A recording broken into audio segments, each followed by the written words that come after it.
Hello everyone, welcome to my channel. तो भाई अब हम देखते हैं हमारे एनाटॉमी के अंदर नेक्स्ट टॉपिक, जिस जो कि हमारा लास्ट टॉपिक है। तो इसमें हमारी दी गई है स्किन की डिजीज के बारे में। तो स्किन की जो डिजीज होती है, डिसऑर्डर है हमारी स्किन के, तो इसमें एक्जिमा दिया हुआ है सबसे पहले। तो इसमें बताया गया है कि ये जो एक्जिमा ये हमारी मेडिकल कंडीशन है एक तरीके की। तो इसमें जो होती है, इसमें इन्फ्लेमेशन और इरिटेशन होती है हमारी स्किन के अंदर हो जाती है, ये कारण रहता है इसका। तो मोस्ट कॉमन हमारी जो टाइप होती है एक्जिमा की, वो हमारी एटॉपिक, जो हमारी डर्मिसिस लेयर होती है, एटॉपिक एक्जिमा उसको बोला जाता है। और ये रेफरल ग्रुप डिजीज हमारी होती है, और इसके अंदर टेंडेंसी डेवलप होती है जैसे कि एलर्जी कंडीशन हो जाती है, सच ऑफ अस्थमा और हैवी फीवर। ठीक है, तो इस तरीके की जो ये एलर्जी होती है, हमारी स्किन की एलर्जी होती है, इन्फ्लेमेशन हो जाना यानी कि सूजन हो जाना एक तरीके की स्किन के अंदर, और उसके अंदर इरिटेशन होना, तो ये हमारा एक्जिमा नाम की एक एलर्जी होती है। तो इसमें जो अफेक्ट होते हैं 10% से 20% तक हमारे इन्फेंट यानी कि जो छोटे बेबी होते हैं उनमें पाई जाती है, और 3% तक हमारे जो अडल्ट होते हैं उनके अंदर पाई जाती है, जो अडल्ट बच्चे होते हैं। तो इसमें मोस्ट जो हमारे इन्फेंट होते हैं, जो डेवलप होती है कंडीशन, तो आउट ग्रो इनमें होती हैं 10th बर्थडे, यानी कि बच्चा जब 10वां उसका जन्मदिन होता है, 10वें साल तक जब हो जाते हैं, तो उसमें धीरे धीरे चीजें ग्रो करती रहती हैं। तो पीपल जो कंटिन्यू सिम्टम्स जो है वो इसके अंदर आते रहते हैं लाइफ के अंदर। तो इसमें जो प्रॉपर जो ट्रीटमेंट होता है इस डिजीज का, तो कैन ओपन बी कंट्रोल। जो प्रॉपर अगर इसका उपचार किया जाता है, तो ये जो बीमारी होती है एक्जिमा जो होती है, इसको कंट्रोल किया जा सकता है। ठीक है, तो ये हमारी स्किन का एक डिसऑर्डर है जिसको हम क्या बोलेंगे, एक्जिमा बोला जाता है। तो नेक्स्ट देखते हैं इसमें हम। इसमें आ जाता है हमारा नेक्स्ट डिसऑर्डर, और वही नेक्स्ट डिसऑर्डर जो है इसमें आ जाता है डर्मेटोइड इन्फ्लेमेशन ऑफ द स्किन। तो इसको क्या बोलते हैं, जो हमारी डर्मेटिस लेयर होती है उसके अंदर अगर किसी भी प्रकार की इन्फ्लेमेशन हो जाती है या फिर सूजन हो जाती है, यानी कि रेसेस भी हम जिसको बोल देते हैं।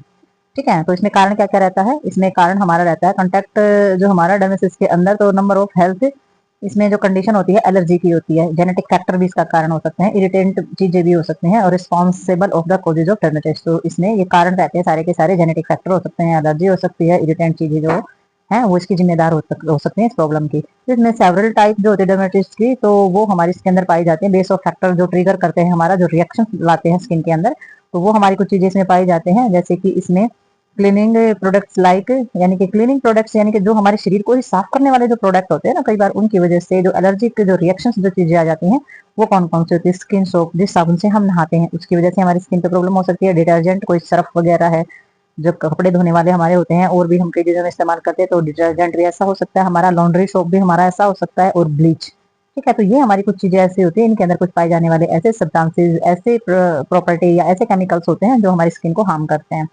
ठीक है, तो may cause contact of the dermatitis, तो ये हमारे ये कारण रहते हैं हमारे डर्मेटिस के कॉन्टैक्ट में आने पर। Specific type of dermatitis can also the cause by the expose of the allergen such as. तो इसमें ये बहुत सारी चीजें रहती हैं जो हमारी एलर्जी, और भी जो चीजें हैं जो हमारी डर्मेटिस के कॉन्टैक्ट में आने पर एलर्जिक रिएक्शन दिखाती हैं। तो स्पेसिफिक चीजें हैं इसमें कुछ, तो इसमें रबर रबड़ वगैरह की चीजें जब हम डालते हैं वो भी हमारी एलर्जी दिखा सकती है। मेटल नेकलेस यानी कि गले में, कानों में, हाथों में हम कुछ मेटलिक धातुओं से बनी हुई ज्वेलरी जो डालते हैं, तो वो भी हमें एलर्जी कर सकती है। और हमारे फाइबर ग्लास जो होते हैं, फाइबर ग्लास की जो चीजें होती हैं घर में भी यूज होती हैं।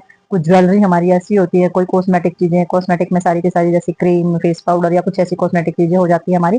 फ्रेग्रेंस और परफ्यूम्स हो सकते हैं, किसी ऐसी तरीके की खुशबू से भी हमें एलर्जी हो सकती है। ऐसे परफ्यूम भी होते हैं जिनकी खुशबू से हमें एलर्जी हो सकती है। कुछ प्लांट्स भी ऐसे हो सकते हैं घर में जिससे पॉइजनिंग चीजें होती हैं।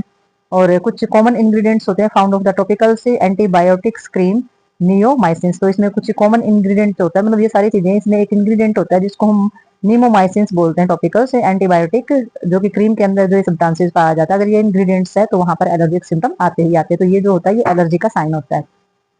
ठीक है, तो ये जो चीजें हैं हमारी, ये सारी की सारी हमारी एलर्जी को बढ़ाने का करती हैं काम। तो आगे देखते हैं हम इसमें।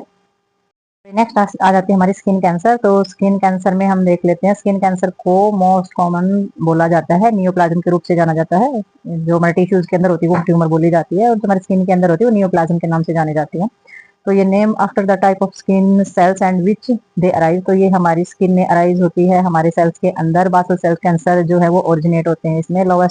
लोअर लेयर जो होती है, यानी कि नीचे वाली जो लेयर होती है एपिडर्मिस की। और most common but list of dangerous skin cancer, ये हमारी बहुत ही, मतलब वैसे तो कॉमन होती है, समय पाई जाती है, बट इस बहुत ही ज्यादा हानिकारक या बहुत ही ज्यादा डेंजर ये हमारी रहती है। स्क्वेमोसिस सेल्स कैंसर ओरिजिनेट होते हैं जो हमारी मिडल लेयर के अंदर पाए जाते हैं। लेस कॉमन, ये कॉमन नहीं होते हैं, but more likely of the spread, लेकिन ये जो स्प्रेड बहुत जल्दी करते हैं, यानी कि फैलते बहुत जल्दी है। और अनट्रीटेड बिकम्स फैटल से, और अगर इनका इलाज नहीं किया जाता है तो ये बहुत ज्यादा खतरनाक या खतरा भी पैदा कर सकते हैं। ठीक है, और melanoma which originate the pigments producing sales जो हमारे होते हैं, जैसे कि मेलानोसाइटिस को प्रोड्यूस करने वाले जो होते हैं लेट्स से कॉमन होते हैं बट मोस्ट अग्रेसिव, लेकिन कैसे होते हैं, बहुत ही ज्यादा फैलने वाले, बहुत ही ज्यादा नुकसान पहुंचाने वाले होते हैं, most likely to the spread, और ये हमारे फैलते भी हैं और ये हमारे नुकसान पहुंचाने वाले भी होते हैं। इफ अनट्रीटेड बिकम्स फेटल्स, और अगर इसका इलाज नहीं कराया जाता है तो ये बहुत ज्यादा खतरनाक भी साबित होते हैं। ठीक है, तो ये हमारे स्किन कैंसर है जो कि हमारे कई तरीके से हमारी होती है। स्किन कैंसर जो होती है, सेल्स के अंदर कैंसर होती है। तो ये हमारे कुछ स्किन से रिलेटेड हमारे डिसऑर्डर थे। तो एक बार थोड़ा डायग्राम में देखें किस तरीके से हमारी ये स्प्रेड करती है। तो ये थोड़े से हम टाइप देख लेते हैं, ये हमारी कैंसर है। तो कैंसर में देखेंगे ये बासल सेल्स कार्सिनोमा हम इसको बोलते हैं। तो देख इसकी जो कंडीशन रहती है ये रहती है हमारी। और फिर हमारा सुक्रोमेसिस सेल्स कार्सिनोमा जो होता है ये बासल सेल्स के अंदर होता है। ये सुक्रोमेसिस यानी कि स्किन के ऊपर जो हमारी हो जाती है। तो इसमें जो इन्होंने बताया है पार्टली जो हमारी चीजें होती हैं, जैसे इसका कलर है, इसमें ब्लड वेसल्स का जो सरफेस होता है, ठीक है, अल्सरनेशन होना स्टार्ट हो जाते हैं, ये इसकी कैरेक्टरिस्टिक यानी कि विशेषताएं होती हैं। ठीक है, तो ये हमारी यहाँ पर स्टार्ट होती है। दूसरी जो सुक्रोमेसिस कार्सिनोमा जो हमारा होता है ये कॉमनली क्या करती है, ये प्रेजेंट होती है हमारी, जैसे कि पैचेज हो जाना, स्कैल्प पैचेज हो जाना, बम्प हो जाना, ठीक है, और बार मतलब कि वेरी रैपिड ग्रोइंग ट्यूमर। तो इसमें जो ट्यूमर हो ना बहुत ज्यादा जल्दी से यानी कि बहुत ही जल्दी जो है वो हमारी ग्रो करती है इसके अंदर ट्यूमर। तो ये सुक्रोमेसिस कार्सिनोमा हमारा बोला जाता है।